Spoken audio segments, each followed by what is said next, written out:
Medicity hospitals వారి ఆధ్వర్యంలో ఒక బ్రహ్మాండమైన క్యాంపును ఏర్పాటు చేయడం జరిగింది. కామన్గా కొన్ని హాస్పిటల్స్ పబ్లిసిటీ కోసము నామమాత్రంగా గంట సేపు టెంట్ వేసుకుని క్యాంపు పెట్టి పబ్లిసిటీ చేసుకునే ప్రయత్నం చేస్తారు. కానీ దానికి భిన్నంగా మెడిసిటీ హాస్పిటల్స్ వారు దాని సిఓ ఇనీష్ మర్చెంట్ గారు వారి ఆధ్వర్యంలో కరీంనగర్లో 3 days క్యాంప్. గైనకాలజిస్టులు ఉన్నారు, కార్డియాలజిస్టులు ఉన్నారు, ఆర్థోపెడిక్ డాక్టర్స్ ఉన్నారు, ఈఎన్టీ సర్జన్స్ ఉన్నారు, జనరల్ సర్జన్స్ ఉన్నారు, జనరల్ ఫిజిషియన్స్ ఉన్నారు, ఎంఆర్ఐ స్కానింగ్ ఉన్నది, ఎక్స్రేస్ ఉన్నాయి. అన్ని రకాల టెస్టులు చేయడము, వాళ్ళకి ఇక్కడనే వైద్యం చేసే అవకాశం ఉంటే ఇక్కడనే వైద్యం చేయడము, లేదు వాళ్ళకి సర్జరీ చేసేటువంటి అవకాశం ఉంది అంటే కంపల్సరీ సర్జరీ చేయాలంటే వాళ్ళే ఫ్రీగా మార్నింగ్ 9 o'clock వెహికల్ పెట్టి వాళ్ళకి అన్ని భోజన వసతి ఏర్పాటు చేసి వాళ్ళని హైదరాబాద్ తీసుకుపోయి ట్రీట్మెంట్ చేసి సర్జరీ చేసి మళ్ళీ తిరిగి వాళ్ళ ప్రాంతాల్లో దింపే విధంగా వాళ్ళు ఏర్పాటు చేశారు. కాబట్టి మంచి స్పందన వస్తున్నది. ఇది ఇవాళ రేపు ఎల్లుండి 3 days ఈ మెడిసిటీ ఆధ్వర్యంలో ఈ క్యాంపును ఏర్పడడం చాలా బ్రహ్మాండమైన క్యాంపు. ఎందుకంటే ఇవాళ రేపు మనం వైద్యో నారాయణో హరి అన్నాం. కానీ తెలంగాణ రాష్ట్రంలో అన్ని హాస్పిటల్స్ చాలా హాస్పిటల్స్ సేవ చేసే ప్రయత్నం చేస్తున్నాయి. కొన్ని హాస్పిటల్స్ ఇక పేరు చెప్తే బాధపడతారు. వాళ్ళ హాస్పిటల్స్ పోతే ఉన్న ఆస్తిపాస్తులు అమ్మినా కూడా ట్రీట్మెంట్ చేయలేని పరిస్థితి.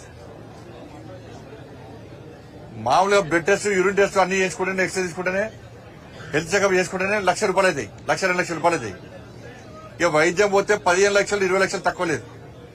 ఫస్ట్ చెప్పేటప్పుడు అడ్మిట్ చేసుకుంటారు, పేదోళ్లను అడ్మిట్ చేసుకున్నాక చుక్కలు చూపడతారు. ఇక వాళ్ళ ఆస్తిపాస్తులు అమ్మినా కూడా ట్రీట్మెంట్ చేసుకోలేని పరిస్థితి. చివరకు మీరు దండం పెడితే డిశ్చార్జ్ చేయాలి, మేము చచ్చిపోతే ఈ బిల్లులు చెల్లించలేని స్థితిలో ఉన్నామని చెప్పి డిశ్చార్జ్ చేసుకునేటువంటి దౌర్భాగ్య స్థితి, ప్రమాదకర పరిస్థితి తెలంగాణ రాష్ట్రంలో. దీనికి కారణం ఏంటంటే అధికార పార్టీ యొక్క ఆజమాయిషీ లేదు, ప్రభుత్వం యొక్క ఆజమాయిషీ లేదు. దీనివల్ల ఇబ్బందులు వస్తున్నాయి. పోనీ పేదలు ప్రభుత్వ ఆసుపత్రిలో ప్రైవేట్ ఆసుపత్రి ట్రీట్మెంట్ తీసుకుందామంటే వాళ్ళు చెల్లించాల్సిన ఆరోగ్యశ్రీ డబ్బులు చెల్లిస్తలేరు. ఆరోగ్యశ్రీ బకాయిలు చెల్లించకపోవడం వలన ప్రైవేట్ హాస్పిటల్కి పేదోడు వైద్యం చేసుకునే పరిస్థితి లేదు. దీన్ని ఎమర్జెన్సీ కింద గుర్తించాల్సినటువంటి ప్రభుత్వము కనీసంగా బడా కాంట్రాక్టర్లు బీజేపీ కాంగ్రెస్ పార్టీ ఎంపీ ఎమ్మెల్యేలు మంత్రులు వాళ్ళ బిల్లు పేమెంట్ చేసుకోవడానికి సిద్ధంగా ఉన్నారు. 18%, 15% కమిషన్లు ఇస్తే బిల్ పేమెంట్స్ కు సిద్ధంగా ఉన్నారు. కానీ పేదోడు వైద్యం చేసుకునే ఆరోగ్యశ్రీ బకాయిలు చెల్లించడం మాత్రం పైసలు ఇవ్వడం వాళ్ళ దగ్గర ఇలా ఇబ్బంది.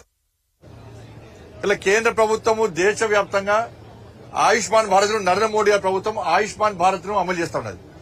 5 లక్షల విలువ చేసే ట్రీట్మెంట్ దేశంలో ముంబైలో పోయినా, కరీంనగర్ ముంబై పోయినా, ఢిల్లీ పోయినా, మద్రాసు పోయినా, ఏడికి పోయినా ట్రీట్మెంట్ చేసుకోవచ్చు. కానీ దాన్ని కూడా నిక్కచ్చిగా నిజాయితీగా అమలు చేసే పరిస్థితి తెలంగాణ రాష్ట్రంలో లేదు. వాళ్ళు చేయరు, ఇంకోళ్ళు చేయించే పరిస్థితి లేదు. కాబట్టి రాష్ట్ర ప్రభుత్వం వెంటనే ఆరోగ్యశ్రీ బకాయిలు చెల్లించాలని చెప్పి మేము డిమాండ్ చేస్తున్నాం.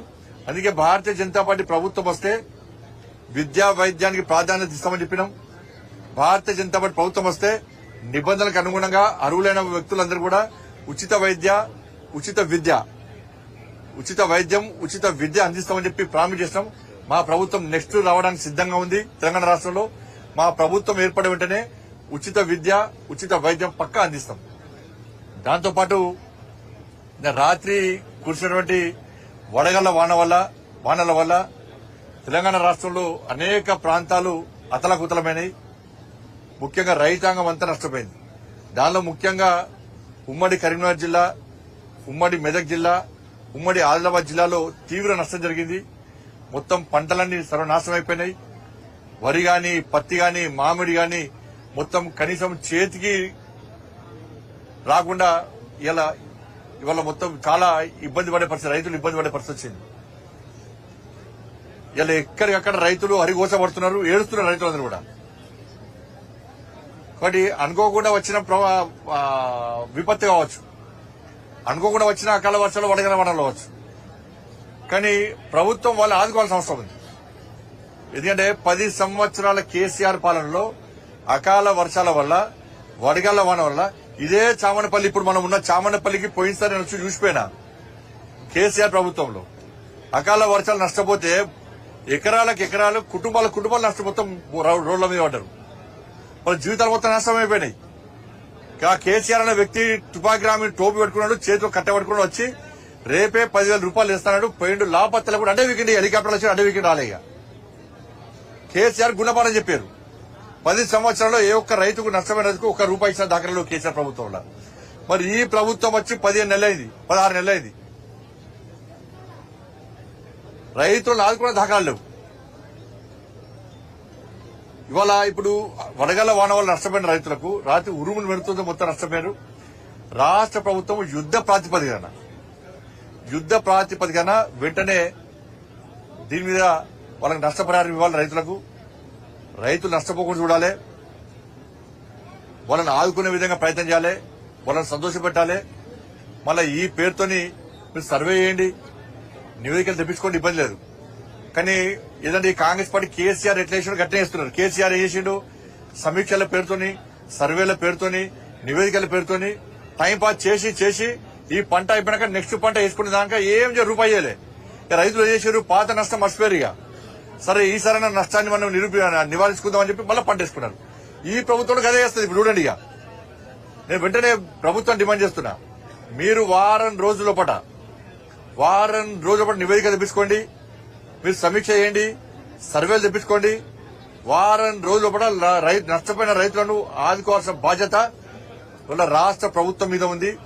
వరి నష్టపోయారు, మామిడి నష్టపోయారు, పత్తి నష్టపోయారు. కాబట్టి ఆదుకో మొక్కలు కూడా నష్టపోయారు. కాబట్టి ముఖ్యంగా ఉమ్మడి కరీంనగర్ జిల్లా, ఉమ్మడి మెదక్ జిల్లా, ఉమ్మడి ఆదిలాబాద్ జిల్లాతో పాటు